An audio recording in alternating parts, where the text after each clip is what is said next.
যে কোনো মূল্যে তিস্তা ব্যারেজ মহাপরিকল্পনা বাস্তবায়ন হবে। সংসদে বাজেট আলোচনায় প্রধানমন্ত্রী জানালেন, মানুষের কল্যাণে অর্থনীতিতে শৃঙ্খলা ফেরানোই লক্ষ্য।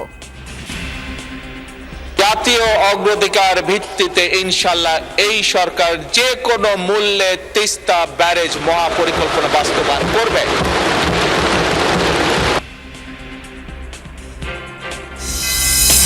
অপচয় লুটপাট বন্ধে জানুয়ারি থেকে ডিসেম্বর পর্যন্ত অর্থ বছর নির্ধারণের প্রস্তাব বিরোধী দলীয় নেতার। দাবি, বাজেটে রোডম্যাপ নেই পাচার হওয়া অর্থ ফেরানোর। আমরা আমাদের ছায়া বাজেটেও বলেছি যে ফিসকাল ইয়ারটা আমাদের ক্যালেন্ডার ইয়ারের সাথে মিলিয়ে দেওয়া হোক, অর্থাৎ জানুয়ারি থেকে ডিসেম্বর এই সময়টা হোক ফিসকাল ইয়ার। রাউন্ড 32 ম্যাচে রাতে জাপানের বিপক্ষে নামছে ব্রাজিল। বাংলাদেশের সেলেসাওদের অকুণ্ঠ সমর্থন সহজ করেছে দুদেশের সম্পর্ককে, বললেন রাষ্ট্রদূত। জাপান আজ আমাদের চাপে রাখার চেষ্টা করবে, কিন্তু আমরাও ভালো করছি ক্রমান্বয়ে। এটা কঠিন ম্যাচ হবে, কিন্তু ব্রাজিল জিতবে। রাজধানীর 3 সরকারি হাসপাতালে র্যাবের অভিযানে 11 দালাল গ্রেফতার। রোগীদের ভাগিয়ে ভুঁইফোড় ক্লিনিকে পাঠাতো এই চক্রটি।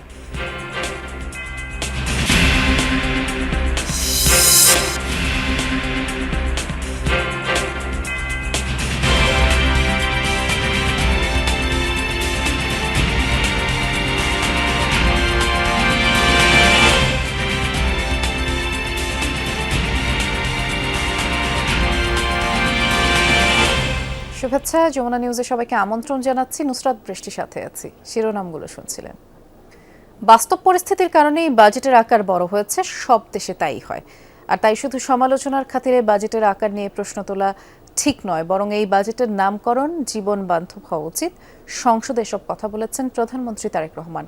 অর্থবিল অনুমোদনের আগে বাজেট অধিবেশনে দেয়া বক্তব্যে তিনি আগামী 2 বছরের জন্য করমুক্ত আয়সীমা 4 লাখ টাকা করার প্রস্তাব দেন। জানান, যে কোনো মূল্যে তিস্তা ব্যারেজ মহাপরিকল্পনা বাস্তবায়ন করবে সরকার।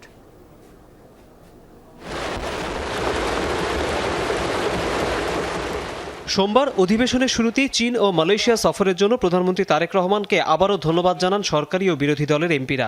নিজের বক্তব্যে তিস্তা ও পদ্মা ব্যারেজ নিয়ে সরকারের অবস্থান স্পষ্ট করেন সংসদ নেতা। জানান, রাজশাহী ও রংপুর বিভাগে যে পানি নিয়ে গভীর উদ্বেগ রয়েছে, সরকার তা গুরুত্ব দিয়ে বিবেচনা করছে।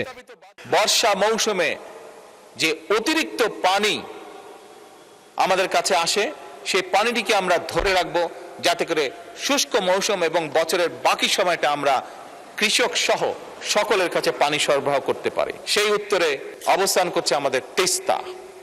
মাননীয় স্পিকার, জাতীয় অগ্রাধিকার ভিত্তিতে ইনশাআল্লাহ এই সরকার যে কোনো মূল্যে তিস্তা ব্যারেজ মহাপরিকল্পনা বাস্তবায়ন করবে। প্রধানমন্ত্রী মনে করেন, বিএনপি সরকার সংসদে সভ্য পরিবেশে আলোচনার সুযোগ তৈরি করেছে। এতে গণতন্ত্র চর্চার পরিধি বেড়েছে। তবে মানুষ এখন আর শুধু অতীত নিয়ে আলোচনা শুনতে চায় না। দেশের প্রত্যেকটি মানুষ চায় যে আমরা ভবিষ্যৎ নিয়ে কথা বলবো। সেজন্যই মাননীয় স্পিকার, এই যে বাজেট সেশন, এই বাজেট সেশনকে বিশেষ করে, যেহেতু আমি সরকারি দলের সদস্য, সেই জন্য আজকে আমরা যে বাজেট উপস্থাপন করছি, এই বাজেটকে আমি একটি নামকরণ দিতে চাই, সেটি হচ্ছে জীবন বান্ধব বাজেট। প্রধানমন্ত্রী বলেন, অনেক ক্ষেত্রে শুল্ক প্রত্যাহারের কারণে এবার বাজেটের পর পণ্যের দাম বাড়েনি। তবে স্বৈরাচারের আমলে অর্থনীতিকে যেভাবে ক্ষতবিক্ষত করা হয়েছে, তা থেকে মুক্তির চেষ্টা চলছে। গুরুত্ব দেওয়া হচ্ছে শিল্পে নতুন বিনিয়োগে। বিদেশে যে পাচারকৃত অর্থ, সেই অর্থ এবং সম্পদ ফিরিয়ে আনার জন্য বাংলাদেশ সরকার এরই মধ্যে 13টি দেশে 23টি মিউচুয়াল লিগ্যাল অ্যাসিস্ট্যান্স রিকোয়েস্ট পাঠিয়েছে মাননীয় স্পিকার। এবং শুধু তাই নয়, এই মিউচুয়াল লিগ্যাল অ্যাসিস্ট্যান্স ট্রিটি চূড়ান্ত হয়েছে অনেকগুলো। 15টিরও বেশি ক্ষতিগ্রস্ত ব্যাংক আন্তর্জাতিক সম্পদ পুনরুদ্ধার প্রতিষ্ঠানের সঙ্গে, যারা এই কাজগুলো করে, প্রতিষ্ঠানের সঙ্গে 60টিরও বেশি নন ডিসক্লোজার এগ্রিমেন্ট স্বাক্ষর করে ফেলেছে সরকার ইতিমধ্যে। এ সময় সরকারের এডুকেশন ফার্স্ট কৌশল সংসদে ব্যাখ্যা করেন প্রধানমন্ত্রী। বলেন, সার্টিফিকেটের চেয়ে গুরুত্ব পাবে দক্ষতা। সুপারিশ করেন ক্ষুদ্র নৃগোষ্ঠীর বেতন করমুক্ত করার। জানান, চিকিৎসার বিভিন্ন ক্ষেত্রে কর প্রত্যাহারের ভাবনা চলছে। এসব বাস্তবায়ন হলে শুধু হার্টে রিং বসানোর ব্যয় অর্ধেক কমে যাবে। ব্যক্তি করদাতাগণের আয়কর অব্যাহতির সীমা 2026-27 এবং 27-28 কর বছরের জন্য 4 লাখ টাকা, যেটা 3,75,000 প্রস্তাব করেছে, 4 লাখ টাকা। 2028-29 এবং 29-30 কর বছরের জন্য 4,50,000 টাকা এবং 2030-31 কর বছরের জন্য 5 লাখ টাকা করার জন্য মাননীয় অর্থ পরিকল্পনা মন্ত্রীর প্রতি আমি অনুরোধ রাখছি। কয়েকজন সংসদ সদস্য স্পিকারের অনুরোধের প্রেক্ষিতে দক্ষিণের জেলা ভোলায় নতুন শিল্প পার্ক চালুর ঘোষণা দেন সংসদ নেতা তারেক রহমান। বিবেচনা করে যে অবশ্যই উনি সেটা ইনশাল্লাহ করবেন। ধন্যবাদ মাননীয় সংসদ নেতা। তৌহিদ হোসেন, যমুনা নিউজ, ঢাকা। এর আগে বাজেট অধিবেশনে রাখা বক্তব্যে অর্থবছর জুলাই থেকে জুন পরিবর্তন করে জানুয়ারি থেকে ডিসেম্বর পর্যন্ত নির্ধারণের প্রস্তাব দেন বিরোধী দলীয় নেতা ডাক্তার শফিকুর রহমান। তিনি বলেন, সংসদে 3 মাস পর বাজেটের পর্যালোচনা হওয়া উচিত। অর্থবছর শেষ হবার অন্তত 3 মাস আগে সম্পূরক বাজেট আসা দরকার। বিরোধী দলীয় নেতা বলেন, অর্থমন্ত্রীর জন্য এত অল্প সময়ে বাজেট দেয়া কঠিন ছিল, তবে মন্ত্রী ও তার টিম সর্বোচ্চ চেষ্টা করেছেন।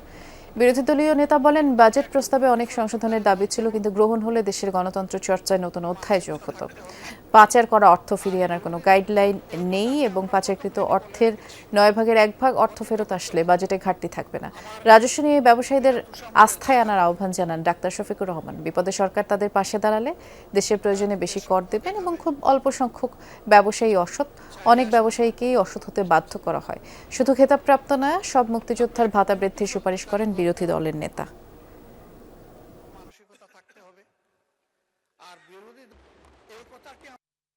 আমাদের প্রস্তাবনা কালকেও এখানে আলোচনায় এসেছে, পরশু এসেছে, এর আগেও এসেছে।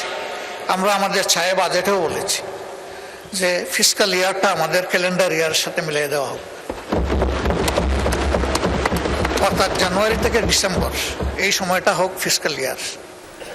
জাপানের বিপক্ষের ম্যাচ দিয়ে আজ নকআউট মিশন শুরু করছে ব্রাজিল। অপরিবর্তিত একাদশ নিয়েই কৌশল সাজাচ্ছেন কোচ কার্লো আনচেলত্তি। জাপানের বিপক্ষে ব্রাজিলের সর্বোচ্চ গোলদাতা নেইমার 5 ম্যাচ খেলে 9 গোল করেছেন। তারপরও নকআউটের প্রথম লড়াইয়ে জাপানের বিপক্ষে শুরুর একাদশে সেলেসাওদের সর্বোচ্চ এই গোলদাতা থাকছেন না। আর ব্লু সামুরাইদের হারিয়ে রাউন্ড অফ 16 নিশ্চিতের মিশন সেলেসাওদের। বিপরীতে ব্রাজিলকে টপকে নকআউটের বাধা পেরোতে চায় এশিয়ার পরাশক্তিরা। ম্যাচটি আজ রাত 11টায় শুরু হতে যাচ্ছে। জাপানকে শক্তিশালী প্রতিপক্ষ ভাবলেও নকআউট পর্বে জয়ের ব্যাপারে আশাবাদী ব্রাজিল। দেশটির রাষ্ট্রদূত পাওলো ফার্নান্দো জিয়াস ফেরেজ বলেছেন, টিম ব্রাজিল এবারের বিশ্বকাপে ধীরে ধীরে ভালো করছে। বাংলাদেশের ভক্তদের সমর্থনকে ঐতিহাসিক ও আন্তরিক উল্লেখ করে তার বিশ্বাস, শেষ পর্যন্ত হতাশ করবে না সাম্বা ফুটবল। আর এই বিশাল জনসমর্থন দুদেশের কূটনৈতিক সম্পর্ককে সহজ করেছে বলেও মূল্যায়ন তার। রাষ্ট্রদূতের সাথে আলাপ করেছেন আমাদের সহকর্মী মাহফুজ মিশো।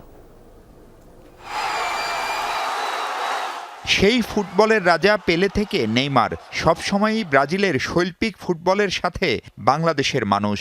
এই বিশ্বকাপে শুরুর ম্যাচে র্যাঙ্কিংয়ে 7 নম্বরে থাকা মরক্কোর সাথে ড্র করলেও পরের 2 ম্যাচ জিতে গ্রুপ চ্যাম্পিয়ন হয়ে নকআউটে 5 বারের বিশ্ব চ্যাম্পিয়নরা। রাউন্ড 32-এ ব্রাজিল মুখোমুখি হবে জাপানের। ফুটবলের উদীয়মান শক্তি দেশটির খেলা নজর কেড়েছে অনেকেরই।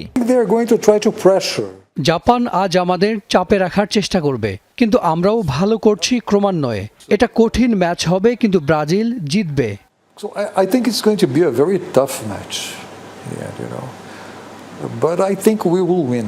রাষ্ট্রদূত বলছিলেন, ব্যক্তি নির্ভর নয়, টিমওয়ার্ক ব্রাজিলের শক্তি, আর সেই শক্তি ক্রমান্বয়ে বাড়ছে বলেও দাবি তার। তাই জয়ের আশা ছাড়ছেন না এই কূটনীতিক। Don't lose the hope. No, they've been saying that the team is evolving. আশা ছাড়া যাবে না। টিম ঘুরে দাঁড়াচ্ছে। স্কটল্যান্ডের সঙ্গে খেলোয়াড় তেমন পরিবর্তন হয়নি, কিন্তু মরক্কোর চেয়ে স্কটল্যান্ডের বিরুদ্ধে আমরা ভালো খেলেছি। আমরা আত্মবিশ্বাসী। আজ রাতে আমরা জিতবো এবং সামনে যারা আসবে সবাইকে হারাবো। I'm confident, you know. I hope we win tonight, you know, and that we keep following through, you know. So whoever comes, we will destroy them. Brazil ফুটবলের জন্য বাংলাদেশিদের ভালোবাসায় মুগ্ধ ও বিস্মিত রাষ্ট্রদূত। বলছিলেন, অনেক দেশে তাদের ফ্যান থাকলেও বাংলাদেশিরা নানা কারণে অনন্য। They cheer for the Brazilian team as if they were born in Brazil, right? So যেভাবে বাংলাদেশিরা উদযাপন করে মনে হয় তারাও ব্রাজিলে জন্মেছে। এটা আর কোথাও দেখা যায় না। ব্রাজিলের বাইরে সম্ভবত সবচেয়ে বেশি সাপোর্ট বাংলাদেশে, ভারত পাকিস্তানেও আছে। তবে বাংলাদেশ আলাদা। ব্রাজিল বাংলাদেশিদের কাছে কেবল একটা দেশ নয়, এটা একটা অনুভূতি, আমার তাই মনে হয়। to define Brazil as a country, Brazil is more like a feeling. It's something that you feel. So that's the sensation that I have here in Bangladesh. Club football বিভিন্ন লিগে খেলার পাশাপাশি অভ্যন্তরীণ নানা ইস্যু থাকলেও রাষ্ট্রদূত পাউলোর বিশ্বাস ধারাবাহিকভাবে এই বিশ্বকাপেই তাক লাগাবে নেইমারের ব্রাজিল। মাহফুজ মিশু, যমুনা নিউজ, ঢাকা। বাংলাদেশের রাজনীতি ও গণতন্ত্রের ক্ষেত্রে গণমাধ্যম গুরুত্বপূর্ণ ভূমিকা পালন করছে বলে মনে করেন যুক্তরাজ্যের ভারপ্রাপ্ত হাইকমিশনার জেমস গোল্ডম্যান। দুপুরে যমুনা টেলিভিশন পরিদর্শনে এসে তিনি জানিয়েছেন, বস্তুনিষ্ঠ সংবাদ মানুষের কাছে পৌঁছে দিতে গণমাধ্যম দায়িত্বশীলতার সাথে কাজ করছে, যা প্রশংসনীয়। এদেশে ফুটবল উন্মাদনা কয়েক মাস আগে হওয়া নির্বাচনের মতোই উৎসব মুখর বলেও জেমস মন্তব্য করেন। আশা করেন এবার বিশ্বকাপ জিতবে ইংল্যান্ড। বিস্তারিত জানাচ্ছেন সহকর্মী আহমেদ রেজা। যমুনা টেলিভিশন পরিদর্শনে এলে যুক্তরাজ্যের ভারপ্রাপ্ত হাইকমিশনার জেমস গোল্ডম্যানকে স্বাগত জানান প্রতিষ্ঠানের বার্তা প্রধান তৌহিদুল ইসলাম। এ সময় গণমাধ্যম ও দুদেশের বিভিন্ন বিষয়ে মতবিনিময় করেন তারা। পরে যমুনা টেলিভিশনের বিভিন্ন বিভাগ ঘুরে দেখেন জেমস গোল্ডম্যান, কুশল বিনিময় করেন কর্মীদের সঙ্গে। ভারপ্রাপ্ত হাইকমিশনার জানান, এখানকার কর্মপরিবেশ প্রাণবন্ত। প্রথমেই বলবো, এটি সত্যি একটি প্রাণবন্ত ও চমৎকার কর্মপরিবেশ। আপনাদের সঙ্গে কথা বলে খুব ভালো লেগেছে। এটি বাংলাদেশের প্রাণবন্ত গণমাধ্যমেরই প্রতিফলন। আপনার সহকর্মীদের পেশাদারিত্ব দেখেছি, একটি টেলিভিশন চ্যানেল কিভাবে কাজ করে সেটিও দেখার সুযোগ হয়েছে। সব মিলিয়ে অভিজ্ঞতাটি দারুণ। এ সময় যুক্তরাজ্যের এই ভারপ্রাপ্ত হাইকমিশনার বাংলাদেশের গণমাধ্যমের ভূমিকা নিয়েও তার মতামত জানান। আমি মনে করি বাংলাদেশের রাজনৈতিক ও গণতান্ত্রিক জীবনে গণমাধ্যম অত্যন্ত গুরুত্বপূর্ণ ভূমিকা পালন করছে। আপনারা মানুষের কাছে সঠিক তথ্য পৌঁছে দিতে এবং দেশ ও বিশ্বের ঘটনা প্রবাহ সম্পর্কে মানুষকে অবহিত রাখতে আন্তরিকভাবে কাজ করছেন। এটি সত্যিই প্রশংসনীয়। বাংলাদেশে ফুটবল ও বিশ্বকাপের সমর্থকদের উন্মাদনা দেখে অভিভূত হাইকমিশনার প্রত্যাশা করেন আর্জেন্টিনা ব্রাজিলের সাথে এখানকার মানুষ ইংল্যান্ডকেও সাপোর্ট করবে। আমার কাছে এটি অনেকটা নির্বাচনের উৎসবমুখর পরিবেশের মতোই মনে হয়েছে। চারদিকে দারুণ উৎসবের আমেজ। তবে একটি অভিযোগ আছে, আমি এখানে আর্জেন্টিনা ও ব্রাজিলের পতাকা অনেক বেশি দেখেছি, কিন্তু ইংল্যান্ডের কিংবা বলা ভালো স্কটল্যান্ডের পতাকা খুব কমই দেখেছি। যদিও দুঃখজনকভাবে স্কটল্যান্ড আর বিশ্বকাপে নেই, তবে ইংল্যান্ড আছে। আর আমার ভবিষ্যৎবাণী, এবার বিশ্বকাপ জিতবে ইংল্যান্ড। ভবিষ্যতে বাংলাদেশ ও যুক্তরাজ্যের মধ্যে সহযোগিতা আরও বাড়বে বলে প্রত্যাশা করেন James Goldman. Ahmed Reza, Jamuna News, Dhaka. প্রতি বর্ষায় শিক্ষার্থীদের অন্তত একটি করে গাছ লাগানোর আহ্বান জানিয়েছেন প্রধানমন্ত্রী তারেক রহমান। বিকেলে বাংলাদেশ চীন মৈত্রী সম্মেলন কেন্দ্রে সারা দেশের মাধ্যমিক পর্যায়ের শিক্ষা প্রতিষ্ঠানে বৃক্ষরোপণ কর্মসূচির উদ্বোধনী অনুষ্ঠানে তিনি এই কথা বলেছেন। একটি নিম গাছের চারা রোপণের মধ্য দিয়ে এই কর্মসূচির উদ্বোধন করেন সরকার প্রধান। এ সময় বিএনপির প্রতিষ্ঠাতা ও সাবেক রাষ্ট্রপতি জিয়াউর রহমানের সৌদি আরবে নিম গাছের চারা রোপণের স্মৃতিচারণ করেন প্রধানমন্ত্রী। বলেন, আরাফাতের ময়দানে লাগানো নিম গাছগুলোকে সেখানকার মানুষ জিয়া ট্রি নামে চেনে। বৃক্ষরোপণের উপকারিতা তুলে ধরে শিক্ষার্থীদের গাছ লাগানোর উৎসাহ দিতেই শিক্ষকদের প্রতি তাগিদ দেন প্রধানমন্ত্রী। এর আগে Bangladesh National Cadet Corps BNCC guard of honour গ্রহণ শেষে প্রধানমন্ত্রী বলেছেন, জনপ্রতিরক্ষায় বিএনসিসির ভূমিকা তাৎপর্যপূর্ণ, তাই জেলা উপজেলা পর্যায়ে বিএনসিসির কার্যক্রম বাড়ানোর উদ্যোগ নেওয়া হয়েছে।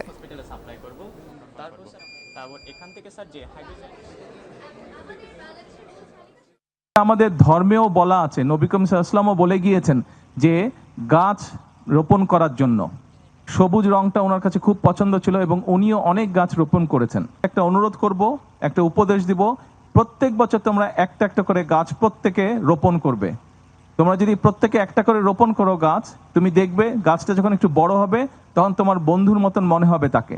রাজধানীর শহীদ সোহরাওয়ার্দী মেডিকেল কলেজ হাসপাতাল, জাতীয় হৃদরোগ ইনস্টিটিউট ও জাতীয় অর্থোপেডিক হাসপাতালে অভিযান চালিয়ে দালাল চক্রের 11 জনকে আটক করেছে র্যাব। সকালে একযোগে এই 3টি হাসপাতালে র্যাব 2 অভিযান চালায়। অভিযান শেষে ভ্রাম্যমাণ আদালত সবাইকে বিভিন্ন মেয়াদে কারাদণ্ড দেন।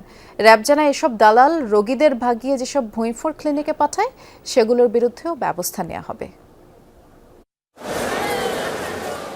সরকারি হাসপাতাল থেকে দালাল চক্রের সদস্যরা রোগীদের ভাগিয়ে বিভিন্ন ভুঁইফোর ক্লিনিকে পাঠিয়ে দেয়, হাতিয়ে নেয় মোটা অঙ্কের টাকা। বিশেষ করে রাজধানীর কলেজ গেট ও শ্যামলী এলাকার হাসপাতালগুলোতে দালাল চক্রের দৌরাত্ম্য বেশি। সোমবার সকালে গোপন সংবাদের ভিত্তিতে এই দালাল চক্রের সদস্যদের ধরতে সোহরাওয়ার্দী হাসপাতাল, হৃদরোগ ইনস্টিটিউট ও পঙ্গু হাসপাতালে একযোগে অভিযান চালায় র্যাব 2। এ সময় হাতে নাতে আটক করা হয় চক্রের 11 সদস্যকে।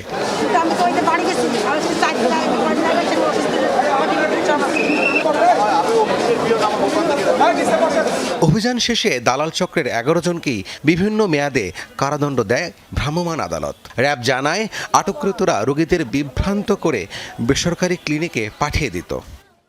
আমরা সকল জনগণকে আহ্বান জানাবো যে আপনারা দালাল চক্রের প্রলোভনে পা না দিয়ে সরাসরি হাসপাতাল প্রশাসনের মাধ্যমে আপনাদের সেবাটা নিশ্চিত করবেন। র্যাবের নির্বাহী ম্যাজিস্ট্রেট জানান, এই দালাল চক্রের সদস্যরা যেসব ভুঁইফোর হাসপাতালে রোগী পাঠাতো তাদের বিরুদ্ধেও ব্যবস্থা নেওয়া হবে। হাসপাতালে সাধারণ যে আমাদের যে রোগীরা আসছে তাদেরকে এবং তাদের যারা আত্মীয় স্বজন আসছে তাদেরকে তারা মিসগাইড করছে, তাদের সেই বিরুদ্ধে আমাদের অভিযান। এখান থেকে তারা বিভিন্ন বেসরকারি হসপিটাল নিয়ে যায়, তারপরে বিভিন্ন এক্সরে বা অন্যান্য সেবা দান করার নাম করে এখান থেকে তারা অন্য রোগী নিয়ে যায়। এসব দালালদের সাথে হাসপাতালের কোনো অসাধু কর্মচারী জড়িত থাকলে তাদের বিরুদ্ধেও ব্যবস্থা নেওয়া হবে বলে জানিয়েছেন সোহরাওয়ার্দী হাসপাতালের ভারপ্রাপ্ত পরিচালক। প্রশাসনের পক্ষ থেকে আমরা প্রতিনিয়ত রোগীদের যেটা ইয়ে করার চেষ্টা করি, তাদের ব্রিফ করা এবং তাদের অ্যাওয়ারনেস ডেভেলপ করা, তারা যেন দালালের খপ্পরে না পড়ে। দালাল চক্রের বিরুদ্ধে এমন অভিযান অব্যাহত থাকবে বলে জানিয়েছে র্যাব। রাব্বি সিদ্দিকী, যমুনা নিউজ, ঢাকা। বৃষ্টি আর উজানের ঢলে উত্তরের নদ নদীর পানি বেড়েছে। প্লাবিত হয়েছে কুড়িগ্রাম লালমনিরহাটের নিম্নাঞ্চল। কুড়িগ্রাম ভুরুঙ্গামারী উপজেলার সোনাহাট রেল সেতু পয়েন্টে দুধকুমার নদের পানি বিপদসীমার 23 সেন্টিমিটার উপর দিয়ে প্রবাহিত হচ্ছে। ভুরুঙ্গামারী নাগেশ্বরী উপজেলার 15টি ইউনিয়নের যে নিম্নাঞ্চল সেটি প্লাবিত হয়েছে। পানিবন্দী প্রায় 10,000 মানুষ। বানের জলে তলিয়েছে ফসলি জমিও। তিস্তার পানিতে প্লাবিত হয়েছে লালমনিরহাটে 5 উপজেলার নিম্নাঞ্চল। নদীর পানি বেড়ে রোববার রাত থেকে প্লাবিত হতে শুরু করে এবং রাস্তাঘাট তলিয়ে যাওয়ায় বাসাবাড়িতেও পানি ঢুকে পড়েছে। আগামী 48 ঘন্টায় নদীর পানি বৃদ্ধি পেয়ে নিম্নাঞ্চলে স্বল্পমেয়াদী বন্যাও দেখা দিতে পারে বলে পানি উন্নয়ন বোর্ড জানিয়েছে। চলে গেলেন 21 পদকপ্রাপ্ত বরেণ্য চিত্রশিল্পী মুস্তাফা মনোয়ার।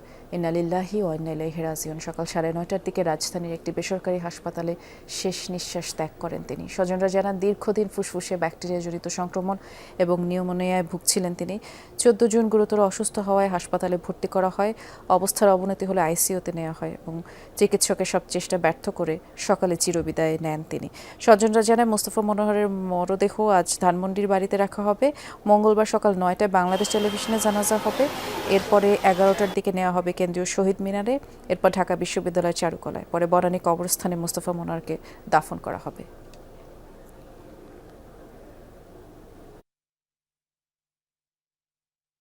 শহীদ মিনার থেকে জানাজা করে আমরা বিশ্ববিদ্যালয়ের মসজিদে জানাজা করব, করে ওখান থেকে চারুকলাতে একটু শ্রদ্ধা নিবেদনের জন্য রেখে সরাসরি বনানী কবরস্থানে চলে যাব। জানাজা বাদ জোহর বিশ্ববিদ্যালয় মস্কে হবে। এই ছিল যমুনা নিউজের এখনকার আয়োজনে সাথে থাকার জন্য সবাইকে ধন্যবাদ।